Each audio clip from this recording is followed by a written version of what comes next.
Hello, y'all. What's happening? Indianapolis, Indiana is where we be.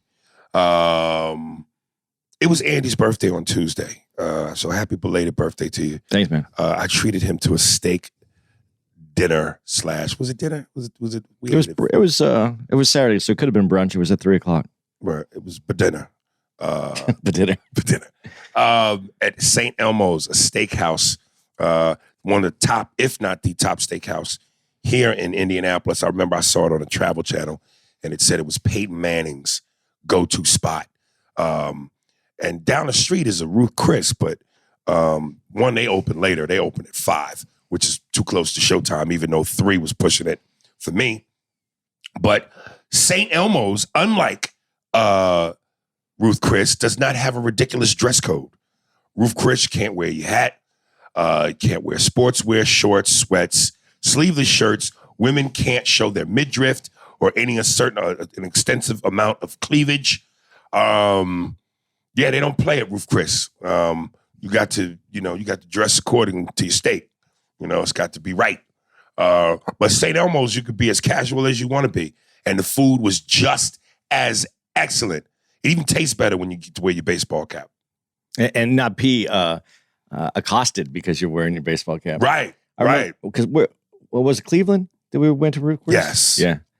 And how dare they in Cleveland? And they sent the only black dude in the whole restaurant that day to come tell me to remove my cap, which I finally did. I don't mind not wearing the hat as long as my hair is cut and tight, which, I get my hair cut twice a month. But I just happen to be on my hair period that day. So my shit wasn't kept. So that's why I like to wear my hat. Plus, I just feel more comfortable doing it anyway.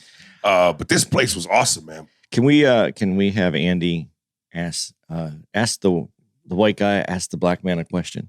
Yes. Okay. So with black hair, an afro, your hair is tight, right? You get it all cut. Yep, tapered, faded in, line up, edge up. Everything looks good, right? Yes. And then you go a week? Maybe. Is there just like one day when it just falls off? Just like one day, like it's perfect on Tuesday, but you wake up Wednesday and it's a process. White people, y'all shed. That's why y'all shit just fall off, and you got your hair in the fucking urinal all over the goddamn place because y'all shed. Black people is a gradual dying. You know what I mean? We don't just drop off. It fills in slowly to where all of a sudden the lineup ain't as crisp because new hairs have grown into the lineup. Yeah. So it's a gradual thing. Okay, so it was laziness that allowed your hair to get all fucked up. Be careful with your words, Tucky. Can't get it cut till it looks fucked up enough to warrant a cut. You can't, when you get it cut on Monday and it's crisp, you have to kind of wait till the crispness goes away. Otherwise, you're overcutting. So then that 3-day, so there's about a 3-day period from when you notice it starts to get fucked up to when maybe you can get an appointment. And you said the word period. I did going through a hair period. So there's I'm on that time of the month. We brought it all the way back. See what I'm saying? And nobody at St. Elmo's comes and Tony Soprano's you in the restaurant. Hey, you want to take your hat off? They took the bleachers out months ago. They don't some fucking hot dog shit. And then that heavy breathing when the guy goes, it's my hat. I could wear it if I want to. And Tony ain't saying shit, but the breathing is talking. Finally, the guy takes the hat off. And when Tony, classic Italian gangster shit, he sits back down, he grabs the waiter by the arm and goes, send him over with a nice bottle of, I'm along with a 1977. I'm going to threaten you, but then I'm going to fucking make sure I'm nice about it by sending you a drink. Yeah. Yeah. Yeah. So, it was good. And here's what this place, it's a steakhouse, but one of their big staples is the shrimp cocktail. Yeah. Now, I've had a lot of shrimp cocktails, but with this one, what's so crazy is they put a horseradish mixed cocktail sauce, red sauce concoction that's smothered all over the shrimp. And I'm telling you, if you have sinuses, if you are in any way your nasal passages clogged up, this will have snot coming down your nose like the little boy character Martin used to do on the Martin Show, and it will blow out your entire ass. The air between breathing through your nose and what can come out your ass is like an empty Lincoln Tunnel. There's no traffic. It's a straight hollow shot through. I had the first one, didn't even hit me. Second one, I had it a little bit too high in the palate, and took a breath, and it goes into your eyeballs. Dude, the waiter goes, I go, is it hot? He goes, it's intense. And he was being honest. So I scraped most of the shit off mine, and I had a little snipper, and I was like, ooh. But then on that second shrimp, dude, yeah, my head was, it was like that shit they give the boxers smelling salt, nigga. To wake them up. Yeah. And then we had some type of bacon appetizer, pork belly with a maple bourbon glaze. Folks, we want to move on, but try to elevate your life. You gotta do certain things before you go out of this world. And food is one of the pleasures of life. Do what you gotta do. Travel, own a passport, taste a higher end, more expensive food, because you get what you pay for. And you gotta do yourself the service. Your mouth deserves an orgy. When you eat the right kind of food, it's like Barry White is butt naked sitting in your mouth. He's just sitting on your tongue completely naked. And he's like, yeah, eat this steak, baby. That's because your tongue can't move because Barry's heavy. Either or, but you're getting all of that soulful, black, greasy hair. You're getting all of the flavor of a Barry White in your mouth. Oh, that shrimp, baby. And that porterhouse steak tasted. Oh, man, that's fucking great. No, you know what? I'm really going to say this because I grew up in the food business. That's how I paid my bills as a server, as a restaurant manager, as a bartender, whatever I did so that I could do comedy. Right. But food, it is obviously so that you can survive, you can live, but you can get culture from food. You taste culture in food. Yes. Everybody's culture. And if you can't afford to get on a plane and go to another place, if you can have authentic food from those places, you are touching that culture. It is amazing. Anthony Bourdain, and Dave alluded to it on Sticks and Stones, had the best job in the world. One of the best jobs in the world. Like, it's one thing to be in America and go, hey, let's have Moroccan tonight. Or let's go have Thai. Let's go have Italian. Let's go have Middle Eastern. Let's go have whatever nationality of food here in America. But I would love to eat Hispanic food in Cuba. I would love to eat Italian food in Italy, because now you're embracing the food, the culture, the surroundings, the ambiance, the people. That's some sexy shit, man. That's grown folk shit. Olive Garden ain't it. Unless you want some breadsticks. You know what I mean? Sizzler ain't it. Outback Steakhouse. To some motherfuckers, that's fine dining. Because that's a step up from McDonald's. And this is not a knock on anybody who eats at those places at all. That's not what he's trying to say. It's if you have the means to go ahead and take it to another level once a year, take yourself out for that. You know how many niggas get pussy because they take a bitch to Red Lobster?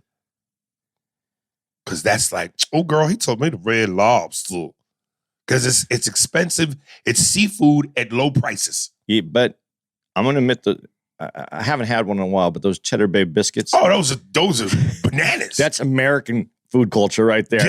Yeah. But dude, there's a difference in shellfish from a high-end restaurant versus a chain. There's a place I want to take you to next time you come to LA in November, in LA, called Crustaceans in Beverly Hills. Well, Yeah, I heard about this. I think you told me about it. But the reason also that I want to say this because you brought up chains versus you got to support your mom and pop, your local restaurants, no matter what kind of restaurants they are, if you can, because of this. If you're a chain, you have to buy a certain way. You have to buy from a certain purveyor. You have to buy it a certain way. You buy it on Monday, and you buy. I'm not going to tell you everybody's details because I don't know them all, but there's a process that they have to buy from and who they buy from. Where if you have an independent, you go to your mom and pops in your neighborhood or down the block, wherever you're going to go, they buy the best they can. And that changes also when you're talking about seafood and getting that freshest that you can. It's not always the freshest at a chain. Not knocking chains. Chains do a good job. They give you the same food, the same taste every time you go, no matter what part of the world, country you're in, world sometimes. But you gotta, if you can support those mom and pop places, especially right now after we come out of COVID, because if you notice, if you walk down the malls right now, a lot of chains are in business, and you're like seeing all these empty stores, and those are the mom and pops that couldn't afford the lease. The reason the chains are still there is because they can't afford to cancel the lease because they're going to get sued.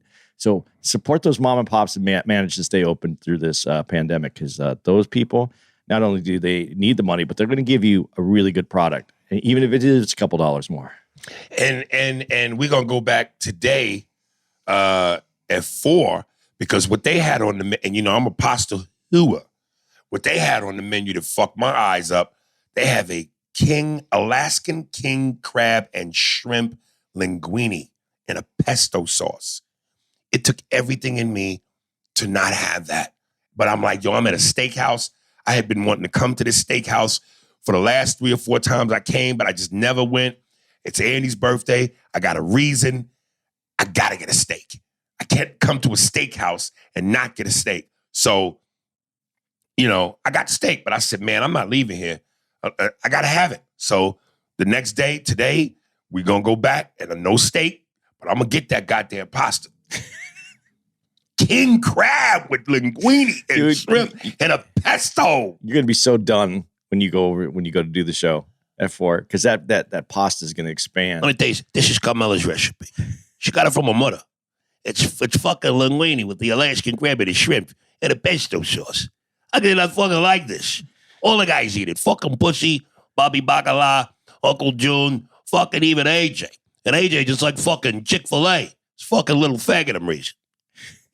You should get the sofa from the green room. Just put it on the stage. Yes, I might need it. Dick Gregory. Want to talk Dick Gregory? Yeah. Can I hit one thing real quick before we go? And I know that we don't have a lot of time because we gotta get to this Dick Gregory because it was a good documentary. Excellente. But I just wanted to hit something real quick because I just wanted to bring this up because I remember somebody sending me this in my DM. They hit me up and they said, when I said I wasn't voting for Joe Biden, but I'm going to vote for Joe Biden because I'm voting for the press. And they said that didn't make any sense whatsoever. All right. This is a good time for me to bring this up now. We're watching what's happening with Joe Biden, and we watch the press tilt on it, not want to go in on it, kind of stay back on it, try to push themselves because they don't want to admit that what they were selling isn't actually the truth. And this is what I said. I was voting for the press. I'm holding the press accountable, and they're starting to talk about it because we're going to see that both sides are fucked up. As I said, when we're doing the election. And I just wanted to point this out, that even though CNN has come around a little bit and some of the other ones, it was really funny as we were watching there was a big amount of press that was getting coverage about the Haitians coming into the country and horses, whips, the whole thing. And I'm watching all the news, all of them, Fox. I'm watching CNN. I'm watching every station I could find. And then I got to MSNBC. And every station was talking about it. MSNBC was still talking about Trump because they had to go back to what the evil empire was so that they could show, so they didn't have to talk about it. And they're the last bastion of this. I'm holding the press accountable, talk about it. We don't fix this until we take the cover, shine the light on exactly what it is. These are all both the same parties. There's a little difference. The dude who was running the Republican Party, I don't like to spend a lot of time talking about Trump. He was trying to be Clint Eastwood in Dirty Harry. But other than that, these guys, the policymakers, the laws, Check them out. See how similar they are. We need to fix it. And we're not fixing it by just voting for one party over the other. That's all I was trying to say when I said it. I want the press held accountable. They need to be showing this, and changes need to be made. So let's go forward. Let's on to Dick Gregory. Here. Dick Gregory.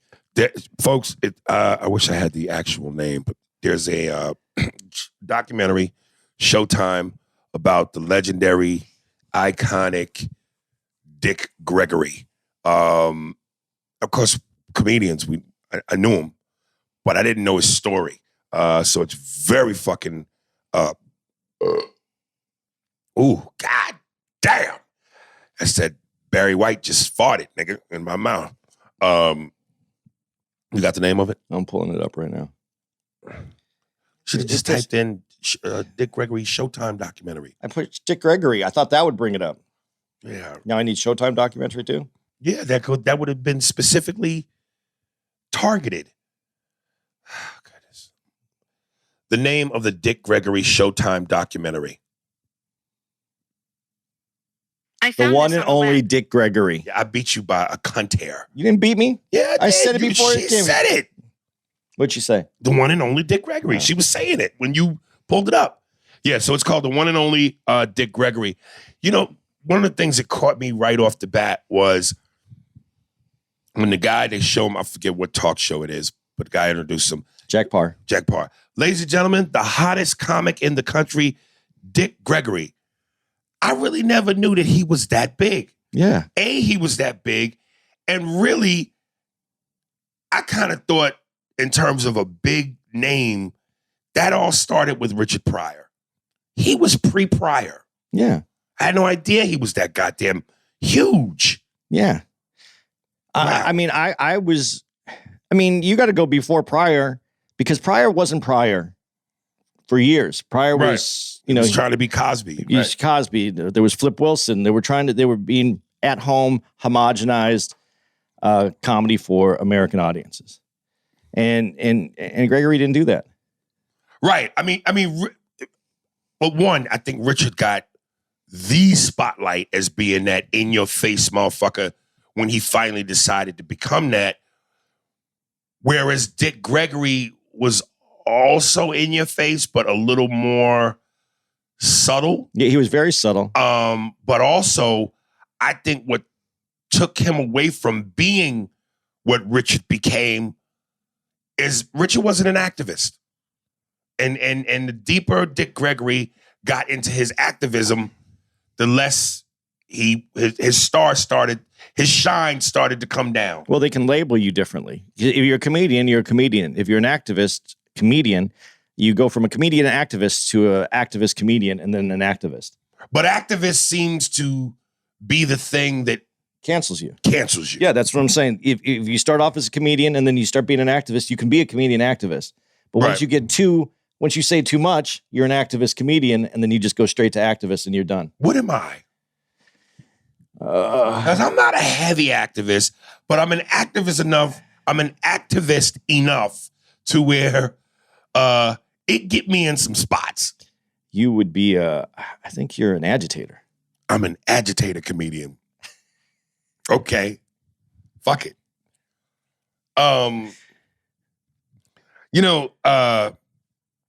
Dave Chappelle said on his one of the specials, the one he did in the Belly Room, when he would say, it was so funny, but it's true, and it's a sad, scary true. When Dave said, people come up to me, man, and go, man, you my hero. He said, I don't want to be your hero, nigga. I want to be rich. He said, because heroes die poor and uncelebrated deaths. You think Dick Gregory falls into that? Yeah, man, because I think Dick Gregory was lost. I might be wrong, because this is still my perspective, but I hadn't heard of Dick Gregory until I saw House Party. House Party? House Party. They talk about Dick Gregory. Oh, right.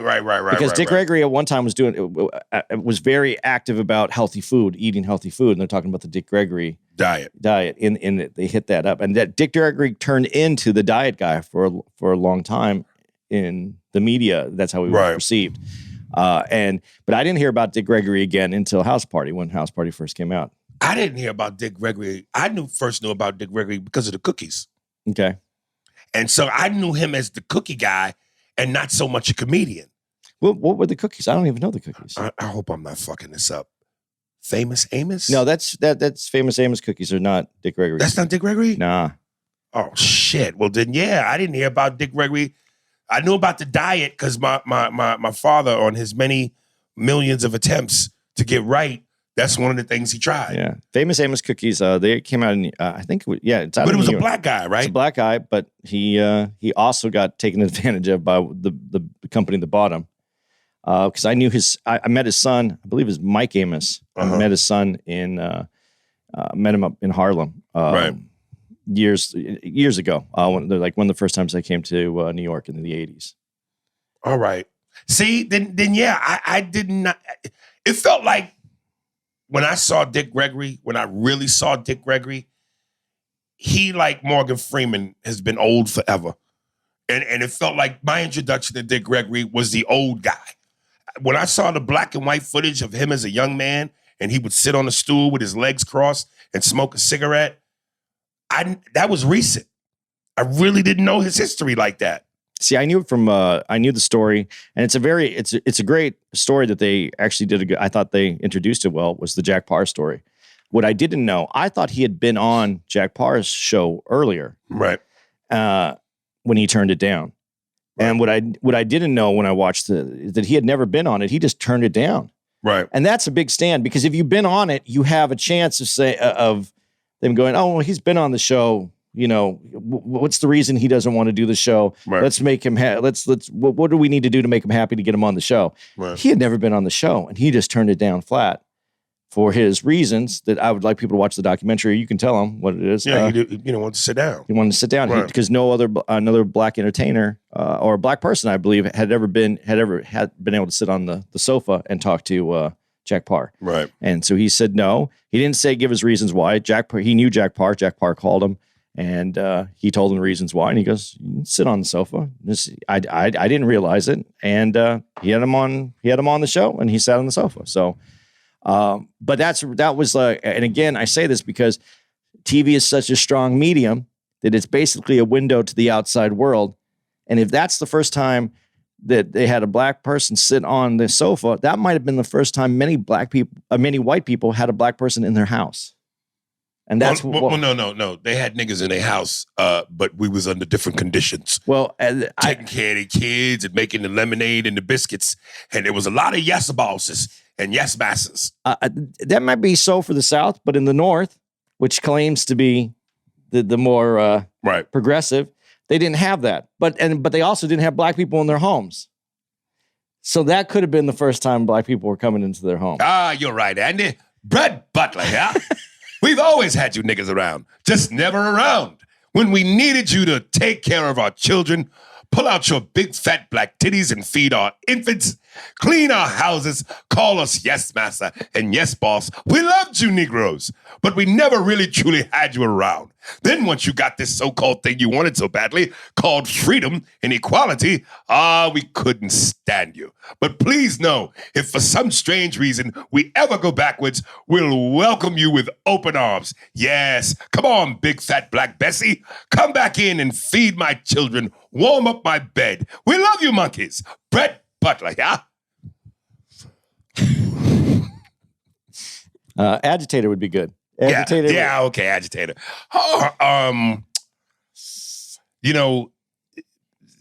Chris Rock made the observation that, and everybody, I think, you absolutely, if you're real to the game, study the blueprint before you. And everybody is inspired by somebody. And I said it, I make no bones about it. Again, when you see my Def Jam with Martin, when I was 16, like I said, I didn't want to be too obvious, so I didn't wear an all-leather outfit. But I wore an all-jean outfit, but I had black leather gloves on. And, I was doing my best Eddie Murphy raw. You could clearly see where Dave Chappelle was influenced, because Chris Rock made the observation that Dave is so much like a young Dick Gregory, and that he's so the pacing, the taking the time, the smoothness.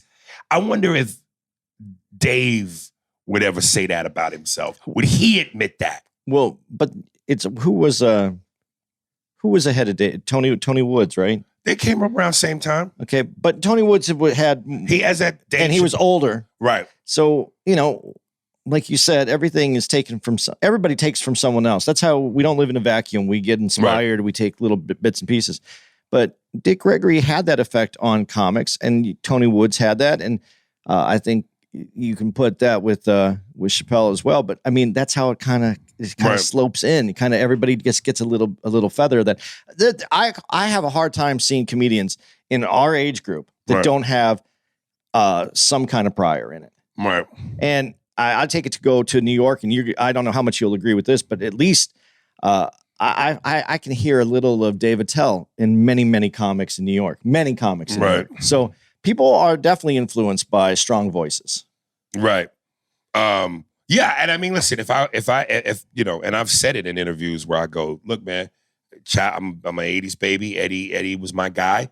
And yeah, a lot of me was Eddie on stage. But I wonder if, it's one thing for Chris Rock to see it, but I wonder, and I know obviously Dave, he's on the documentary.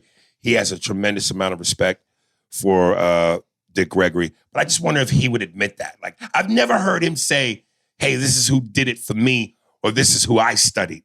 Yeah, he never talks about that. No, ever. Who was his influences?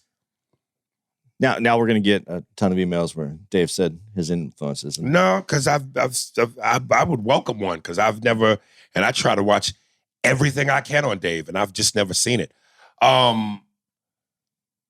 There was a segment where they showed, and this is the power of comedy. They talked about how Hugh Hefner, and there's certain men who I think we have to really tip our hats to, because they embraced Black people. They embraced that opportunity. They welcomed it. Like Jack Parr did. Hugh Hefner, man. Yeah. Hugh Hefner's always been down for brothers. And again, this is why I'm talking about the power of comedy, but this is why I tell you why pussy is so great. When you get enough of it, there's no room for anger. It is the perfect antidote for stress, for anger. When you are constantly getting your dick wet, how can you be mad?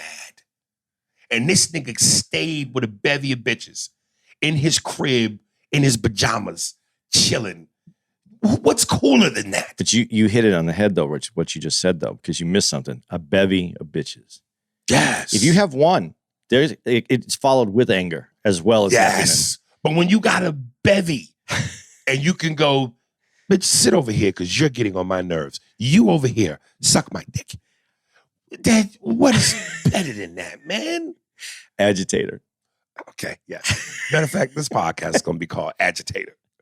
But there was a moment where Dick Gregory performed at some sort of benefit that Hugh Hefner was responsible for, and they said the room was filled with nothing but Southern white men, and of course, him being Black, they gave him the looks. But by the time that set was over, them white men loved his ass. Now, that's not to say that they really loved him, because we know that they went back to calling niggas.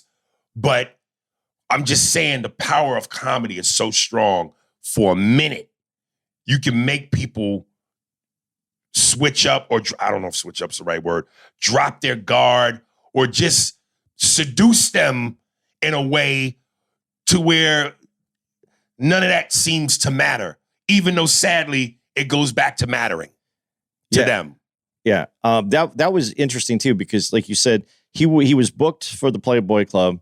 He wasn't that Southern group rented it out after he was already booked for it, and they gave him the opportunity not to do that show. Right.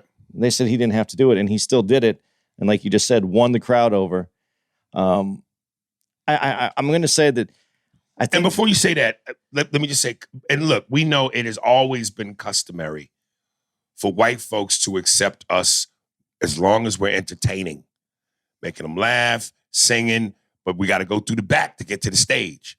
We got to go through the kitchen to get to the stage. But once we on the stage, it's all love. But try to mingle outside of that. Now, here we go with the bullshit reality. I was going to say, it kind of reminds me of like an Etch-a-Sketch. Remember those things with the two knobs? Like you can shake it and it erases it so that you could appreciate the comedy, enjoy it, but you can still see the old drawings in the back of the Etch-a-Sketch. And that comes back out as you go on. Right. So that's just the way I describe the mentality. Because when you're rooted in something like that, just because you laugh or because you're entertained doesn't mean that's going to go away. Right. It's still in the background. Right. And then it comes back to the foreground. But the point you were going to make before I cut you off. That was it. Oh, that was it. Yeah, I was with you and we were on the same page. You know, I and again, this might go back to the same thing. I often go, why don't we celebrate people who deserve to be celebrated when they're alive and robust, where they can appreciate it? But we always seem to wait till they're on death's door before we give them their flowers. But again, maybe Dick would have been more celebrated had it not been for the activism. No, I don't think you could take that away from him because he was a trailblazer. He did set up many, many things. We're talking about health, and he wasn't. And again, I'm going to go back to House Party. They just said, "Oh, make me some of that Dick Gregory." Right. And so it was almost a little bit of a clowning on him because they didn't appreciate him for what he was saying because he was because one of the things with Gregory is he was so far ahead of the curve. And when you're far ahead of the curve, you're not. And I don't think we celebrate people in a timely fashion anyway. To your point, right? But I think when you're far ahead of the curve, you're almost clowned because people don't understand you at the time, right? And so it comes back later. And as you are in your passing, your later years, or when you pass, people then say, "Oh man, this is what he was. He was right." And you go and review what had happened, and then you realize that they had more to do with what's going on. But also, legacy is important. I don't know that it's unfortunate because I don't think that he understood that he might have understood. I don't think that he understood that the world would see his legacy at the end because he wasn't, like you said, celebrated. I don't think people would care as much if they knew that they were going to leave their legacy because that's what I believe that's kind of mentally how we kind of work because we know when we leave this earth, there's nothing left. For us here. So we want to leave a little legacy. We want to leave something so people will remember us so that we just didn't spend our time here and then disappear. And that's what's unfortunate for him because I don't think that he would have seen that his legacy would have continued on after he passed because he wasn't getting that kind of attention. Chris Rock said something that is so true and it's kind of mind-boggling to me. It's like, it don't matter how legendary you are. Eventually, you become a legend in the past tense sense. Yeah. Because Dick Gregory said something where he went for a long time when he had retired from stand-up and he did his last show to when he came back and he said he had performed in a theater where literally less than 10 people were there. And he said he would rather perform in front of hecklers than perform in front of an empty house. Because at least with a heckler, there's an exchange. When you got 8 motherfuckers or 4 motherfuckers, no, pardon me. Really, he said nobody showed up. But he said when you perform to almost an empty house, you're not getting anything back. Which is partly why I didn't want to do that corny virtual comedy shit that motherfuckers was doing. Because you need it. You need the people. This is a 1-2 punch. You need it. And I often thought, okay, I know that when you get older, the younger generation, unless they're hardcore comedy fans, young people don't tend to look back. They don't tend to want to do homework. They don't tend to want to know who's this old person, because to them, you're an old person. So unless you are just the kind of comedian that can continue to reinvent yourself and find a way to be in touch with the youth, which again, when you're an older person, you're the enemy. I often wonder why Dick Gregory's people, the ones that got old with him, wouldn't go out to support him. It seems like when you get older as an artist, maybe in music it's different, but the audience that grew old with you, even if you can't capture the young, you should be able to go and sell out a room full of your people. But it's like the old people don't come with you either. But that's a lot of it has to do with as you get older, you change, and maybe that doesn't reflect who you are anymore because you've changed. We're talking about your ability to be funny. Yeah, that don't change. It does a little bit because you're not, your commentary is not on par with the social thinking as things move on. Are you saying with young people? With young people, but even with the older people, they have changed in their views as they've gotten. But older. You don't think that as older people, if I was in my 20s doing stand up and I was hot and young, and the audience was my age too, as I go on to be 50 and 60, and they go on to be 50 and 60, there's nothing we both relate to that we can't. Yeah, I think there is, but when you're 70, you're going to go see Snoop Dogg? But we're not talking about going to... a little bit, because it changes. I know, but... You change whether you want to go out, whether you want to do the same That things. might be it, but to use Snoop Dogg and rap is... rap to me is like sports. That's a young person's game. But it's going to happen that way. I mean, there are going to be rap artists, because rap is still... I mean, to people listening, to people that are young, that are in their 20s, that might hear this podcast, or even in their 30s, rap is still relatively young. It's young. It's a young person's game. But it's also young as far as how long it's been out. And it's still a relatively new art form. So as rap has changed... Stop. I said storage full. Oh, wow. Let me put this on pause. Sorry, Steve.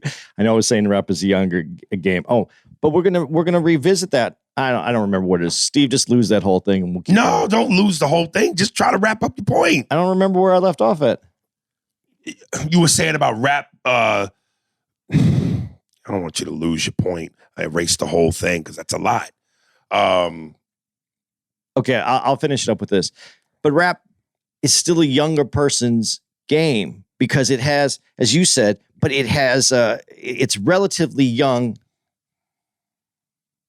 Fuck, I'm fucking it up. Steve, I'm going to do it like this. Yeah, but the thing is, as we get older, there's still going to be 60-year-olds that want to go see a Snoop Dogg. I couldn't imagine that would be the case, because it sounds ridiculous at 60. Ain't no fun unless my homies have some. At 60, but they said that about rock and roll. I know, but ain't nobody trying to fuck 60-year-old Geritol pussy. You see people like the Rolling Stones are still touring. Yeah, but their song. I'm saying in terms of content, their songs. Their songs don't have a relevance in terms of connecting. So you think they're connecting still to a younger audience, and that's what's I mean, I don't know Rolling Stones catalog like that, but "Start Me Up," I don't know what that song means. Yeah, but I still, when I went, I saw them just before the pandemic, and it was old people still coming out, filling up a stadium. But what I'm saying is, whatever the lyrics aren't outdated. It connects to your appropriate age. Talking about it ain't no fun unless the homies have some with a bunch of 60-year-old motherfuckers is disgusting. A gangbang at 60? You know what I'm saying? But that's Rolling Stones could be singing about some shit where it's the age is appropriate to the material. Their songs are still fucked up too, but people are still doing it. We'll see. We'll see how this comes out. But I guarantee you, people who have been in entertainment and their time has passed, they still need to make money. They'll still be out on the road. They'll still be doing what they're doing. Right. There was a moment, and we talked about it when we were talking about TV, when we were talking about the history of the sitcom. They showed they talked about mentioning Amos and Andy too. And I thought Dick Gregory had a great point when he basically said, you don't need to take Amos and Andy off, just balance it out. You know, because again, we know that part of what they were playing on was the stereotype. But if we're being honest, stereotypes exist. There's a reality in stereotypes. Those niggas in Amos and Andy really existed. They the same niggas in Mississippi who go, how much that CD was? What do you eat? So I know in terms of, do we want that to be the portrayal of us on TV? No, because it's an insult. But Amos and Andy was a funny show that dealt with a little bit of that reality. But to Dick Gregory's point, because it's funny, because it was a good show, don't take it off. Just balance it out. Maybe if there were a character or two, there was a complete opposite of the stereotype. With that, that's a different ball game. Well, you said it best when you say it on stage because of the influence of the Cosby Show. Because up until that point, it's really hard to name shows that really portrayed black people with black families and successful all in the same place at the same time. That weren't just comedy, that actually showed them in a way that was real. Right. But the thing is, too, to realize, and white folks need to realize that there's so many shows about that even though one of those movies with the ding, ding, ding, ding, ding, ding, ding, ding, that's not how all white people are perceived just because one show, that was that Burt Reynolds Deliverance. Right. They're not all seen as the banjo playing ding, ding, ding, ding, because there's so much more. Right. That's all Dick Gregory was saying. Yes. Give us more and more in a better light, then those shows could exist in the same dimension. Right. This nigga had 10 kids, man. I did not know that. Jesus. You know, I have to ask, and I mean, look, he was making money, good money, but again, activism.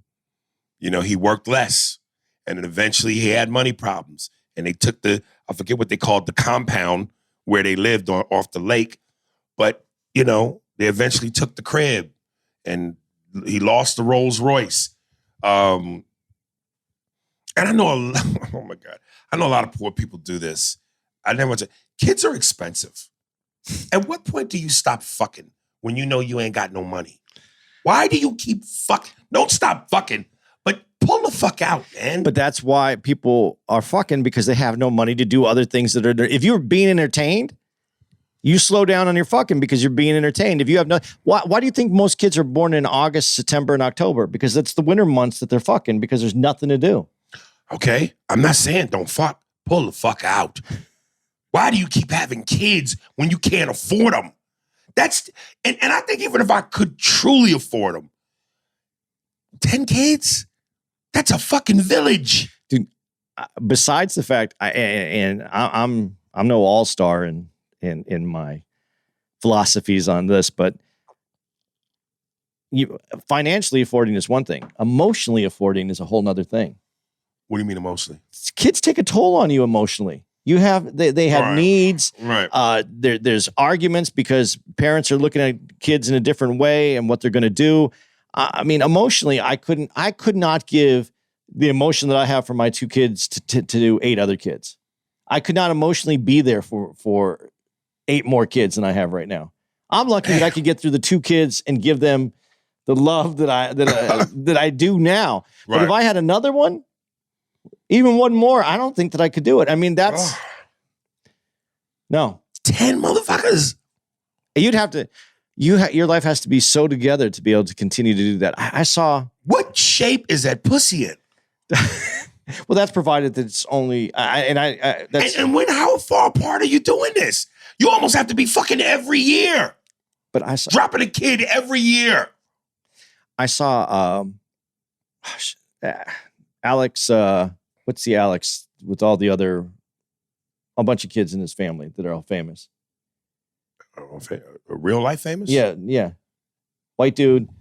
Did all the impressions about, was he, why do I do this to myself? Just give me some more detail. Yeah. I'll get it. He has a bunch of brothers that are also famous. Doobie Brothers? No. He's an actor. What has he been in? Good question. He was in. I can't remember. If I have to think like that, I can't do it. Give me. He's an actor. You can't name one movie. No, and he's been in a ton of movies. Who's been in the movies with him? She's like a fucking detective, nigga. Dude, trying to crawl in my head when it does this is unbelievable. Because I can only think of what's the movie you can't say his name 3 times and he comes back. Candyman. No. That's 5 times. 3, and it was a comedy. Candyman is 3 times. Is it 3 times? Yeah. I thought it's a comedy though. It's the one with Michael Keaton. He was in the movie with Michael Keaton where he comes back. If you say his name. Beetlejuice. Yeah, Beetlejuice. Who else was that? Alex what?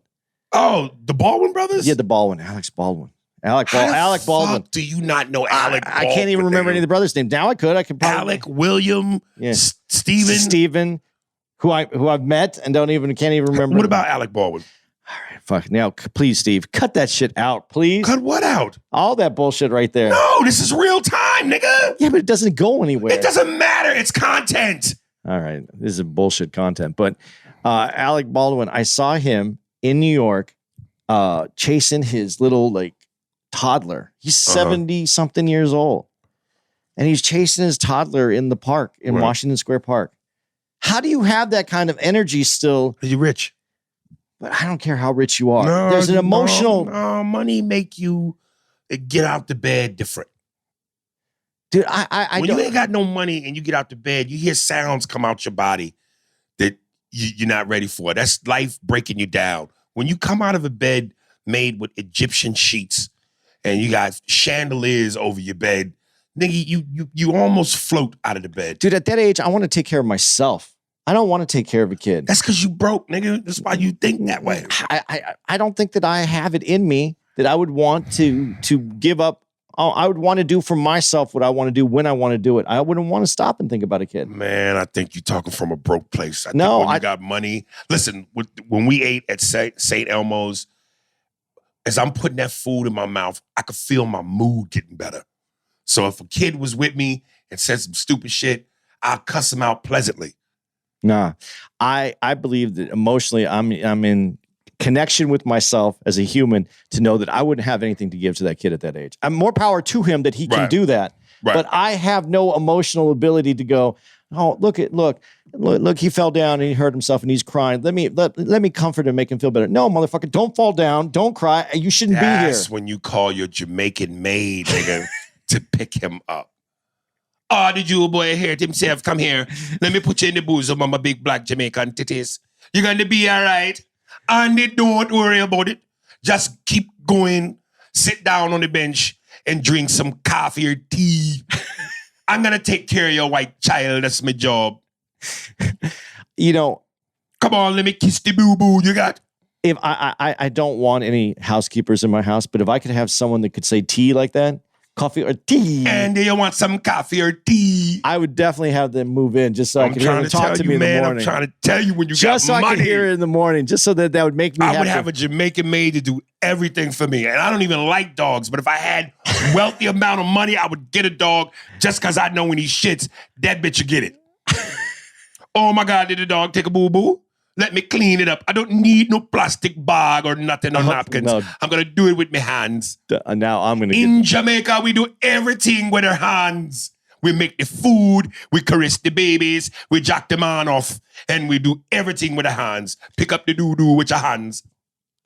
Honestly, that just the idea of that, just I'll be lucky if I can eat at 4 o'clock now. Dick Gregory was famous for that. In the name of health, he took that long jog, damn near across the country. This nigga was the first Black Forrest Gump. Well, let's rephrase it then. Since white people steal everything, that was the basis of the movie for Forrest Gump. There you go. That was the whole scene was built off of Dick Gregory right there. Boy, you hunkies. Y'all don't let niggas have shit. God, I didn't even think about that. He was the first Black Forrest Gump. When Andy pointed out Tom Hanks was the first white Dick Gregory. Yeah, because he had a beard and the whole thing. Yes, the whole image. There you go. Boy, I swear to God. Black people, we are like America's nannies, nigga. We provide everything for you motherfuckers. Black people is America's nannies. Oh. Thank you, Andy, for pointing that shit out. And listen, whether it was the comedy or the activism, this nigga Dick Gregory was a pimp because he had celebs who wanted to fuck with him. Shots of him and Michael Jackson, Yoko Ono and John Lennon, Medgar Evers, Martin Luther King. These motherfuckers wanted to hang with him. And when they would point out how he was practically best friends with Medgar Evers. Yeah, do you think his activism got turned up because of the assassination of Medgar Evers? Man, you almost one slip of tongue, nigga. You was about to say mega niggas. No. I just couldn't even, I can't get, yeah. But no, that wasn't even close. You said, do you think his activism was turned up? Yeah, I think because yes. Do you think that was the catalyst to make him go from comic, a conscious comedian to activist? Yes. Okay. Muhammad Ali did some shit, went on one of the jogs with him. That's powerful stuff, man. So it's activism to me is one of those things you heavily envy, because if there's a part of you that knows, to do right is a noble thing, makes you a better person, speaks to your character, you want to be that, you want to do that, but you either A, have to be strong enough to do it, and B, care enough to do it. I don't know that I'm either. And I mean, I get pretty into issues racially and certain issues, but I ask myself, would you really go all the way? Especially in that time, would you sacrifice career? Would you sacrifice potential getting hurt, killed, hit, broken bottles, beat up? I don't even want to say I don't care that much, because I do care. But even as I get upset when I see Black men shot and killed by police, I care like a motherfucker. But I don't know that I'm strong enough to really get myself in that deep. Where your life is on the line. Yeah. Okay. That would be the way. But the only reason I brought that up is, and you said Muhammad Ali as well. So Medgar Evers' death, I mean, it allowed, I'm not justifying a death. I'm just saying that the thing to take away from that is how many people that inspired to change, to go out and continue to work even harder. Right. Because Medgar Evers is, and again, in the white community, almost unknown. Right. In the Black community, obviously different. But his legacy, why? Okay. Steve, 3, 2, 1.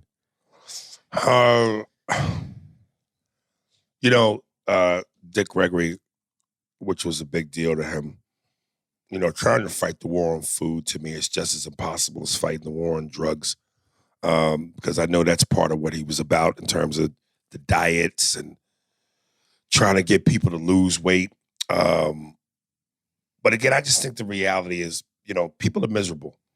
And food, like drugs, brings you a false temporary happiness. I'm not saying you shouldn't try and do right, but I think the reality is the misery far outweighs the hope. And because of that, there will always be a demand for what makes you feel good. That's why they call it comfort food. And some people get lost in it because, again, I think most people are miserable. Most people, when they see where their life is and, they either refuse to do what's necessary to change their circumstance, or for whatever reason, they were brought up a certain way and they don't know better than to try to figure out how to change their circumstance. They look for things to make them happy. And I always thought that what Dick Gregory did was extremely noble, but I just thought it was spitting in the wind. I mean, look, yes, you could try to help as many people as you can. And if that's what you do, then I guess as long as you get that out of it, you've made a difference. But to somehow think that you are truly going to put an end to something completely, I think is really naive. You're never going to get people to totally all turn into vegans and eat right. You ain't never going to stop drugs. They both make you feel amazing. Yeah, but even if they hurt you. But someone has to push that first domino over. Someone has to. Someone has to say, do this, you're going to feel better. And then maybe 2 people are like that. And it hopefully the cycle that has become negative, you can reverse that and you can make it positive, but it starts slow. But we are doing better about trying to eat better, I think, as a whole. Right. But, it's also an economic situation. It's much cheaper to eat poorly. And unfortunately, the part that gets you is it tastes better. A lot of times it does. Oh man! Because you put sugar all over everything, obviously it's going to be tastier, and it's going to release those freaking little synapses in your head, and you're going to feel good. This nigga can't remember Alec Baldwin, but remembers synapses. I hope I even used it correctly, but I think that's what they're called. Oh goodness! I don't know why. Listen, I'm going to try to explain this. When I'm having a linear thought and I'm not thinking like, what is this word? It comes to me. But as soon as like I say, like I try to think about something or someone or a movie or a name, it's like I'm like in a junk drawer and I'm going through everything in the junk drawer, trying to move it to try to find the name that I'm looking for. And I can't explain it. It's just locking up like that. Wow. Okay. I'm trying to see if I can I got to make this one point, which I really loved. Towards the end, both, and they like Wanda Sykes, Chris Rock, Dave Chappelle, Kevin Hart are all throughout this documentary. And Kevin Hart tells the story how when Dick Gregory really got up in age, he became cranky. And at one point, I forget exactly what the story was, but he was somewhere in a room with Dick Gregory, and Dick Gregory was cursing him out, motherfucker, and you motherfucker, the fuck. And out of respect for your elder, out of respect for a comedy legend, an icon, Kev just laughed it off. And plus he knew that, it was part of the old age thing. And then Chris Rock gave an example about how when he was in a room with Dick Gregory, Dick started on some conspiracy level shit, started trying to explain and have this deep conversation. Have this deep conversation with him about something. And he basically resorted to babbling and was being nonsensical. And I've said on this podcast many a time how getting old just completely sucks. And to me, it felt like, if you live long enough, you truly go full circle. You become at old age what you were in young age, annoying, sleepy, and shitting on yourself. Yeah, but I think you're always annoyed. I think that when you're older, you just don't have the ability to hold it back. Right. Well, no, because in his younger years, you would take his smoothness though was that always came first. Yeah, but you lose that as you get older. You don't want to be. I'm not saying you don't want to be smooth, but you just don't have the ability to do that anymore. You've seen too much. Right. You're too angry. I don't know. I think I don't know if it's dementia, but I think he got up there in age to the point where he couldn't help it.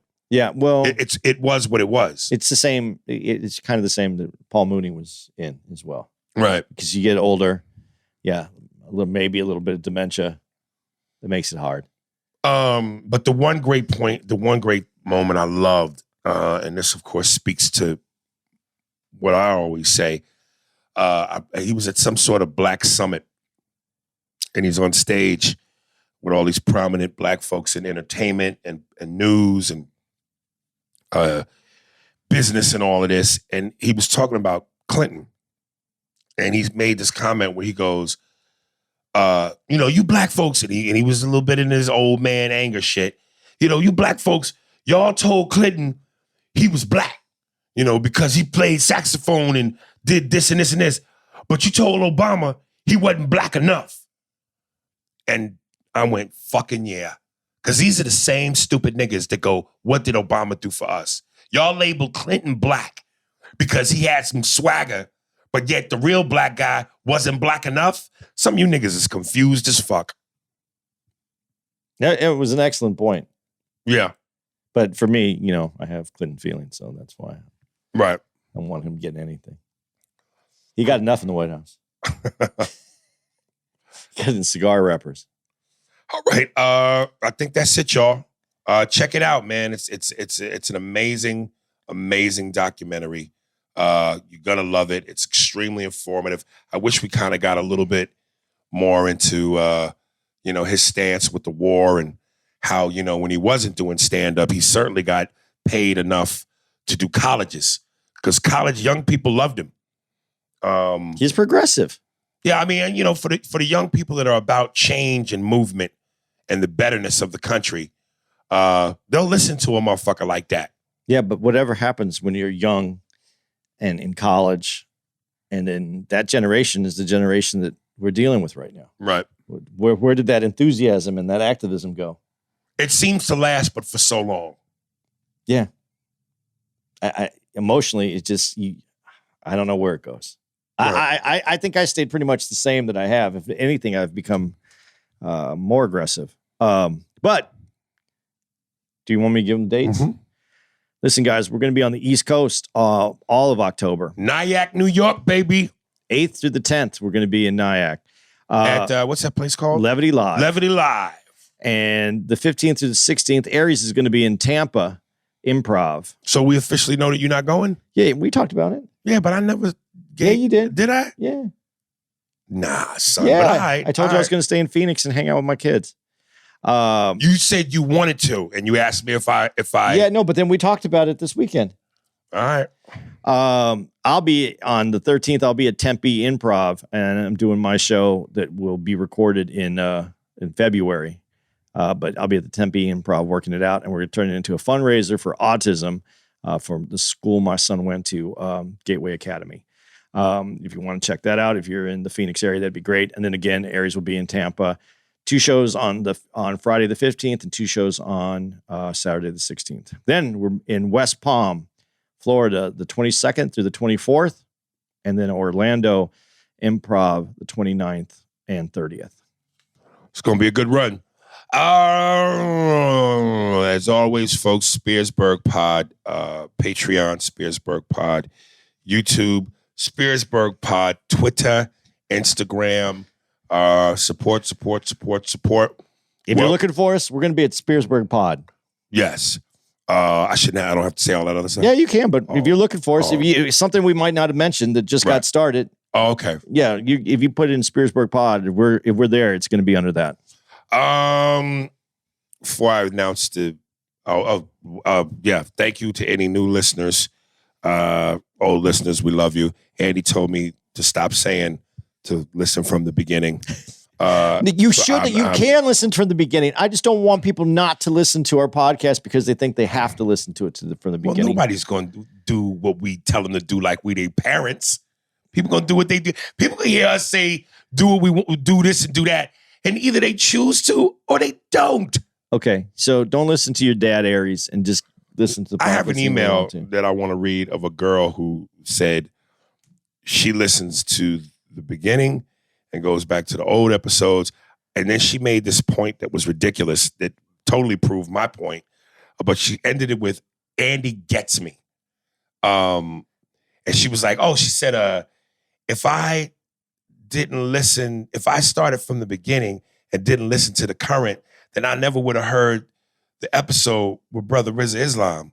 Sweetheart, if you start from the beginning and you keep going, eventually you get there. $10 a lot of you for thinking.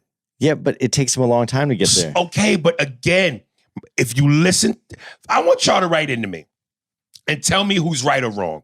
Tell me if you agree with me. I was listening to the podcast, which I do often from time to time because I like to study it and figure out what could have been said here, punch up the jokes. I do a little bit of homework.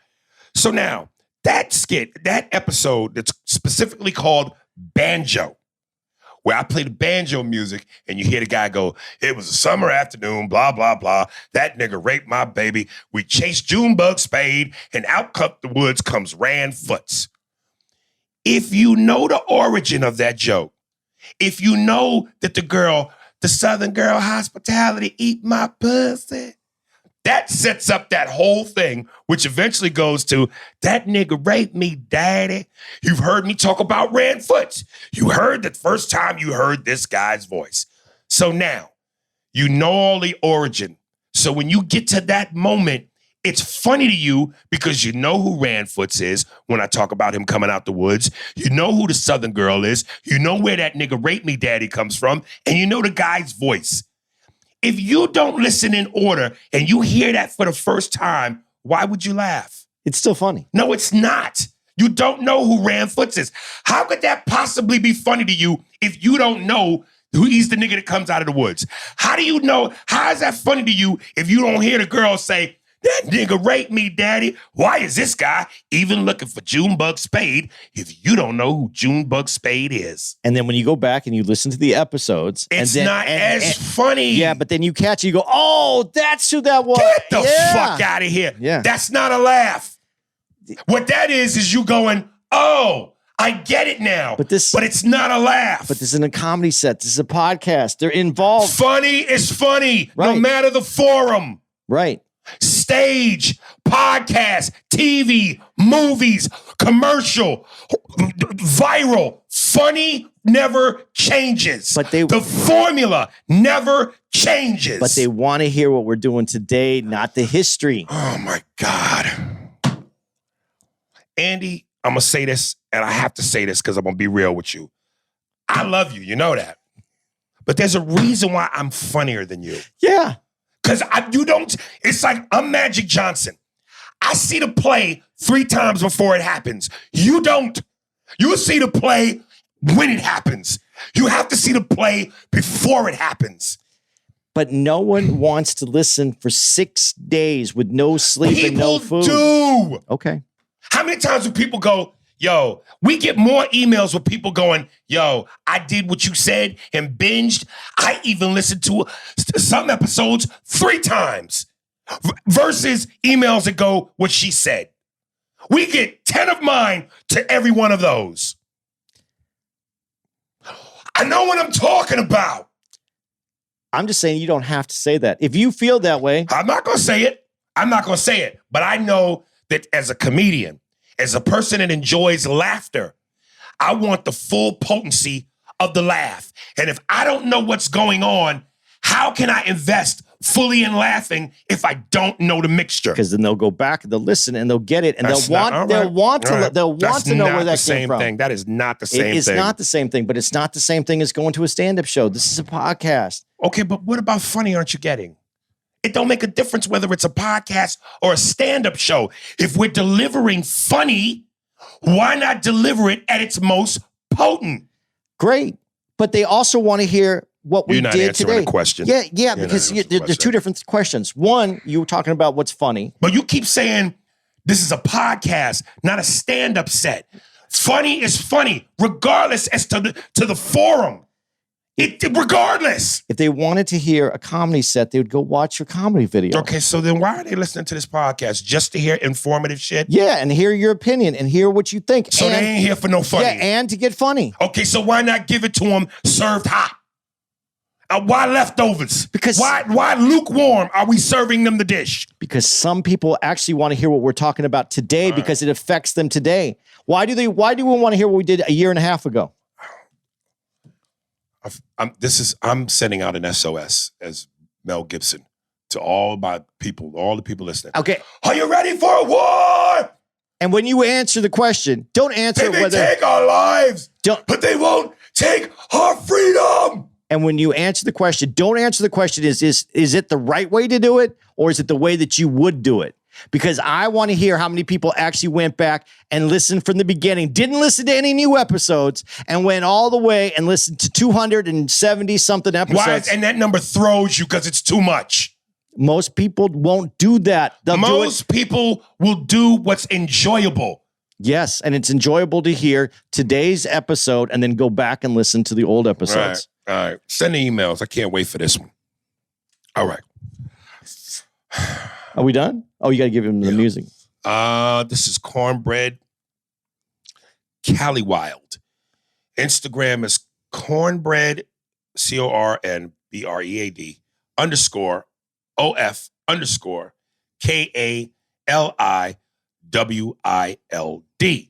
Album is Breath of Fresh Air by Bread of Caliwild. Available on all platforms. Enjoy.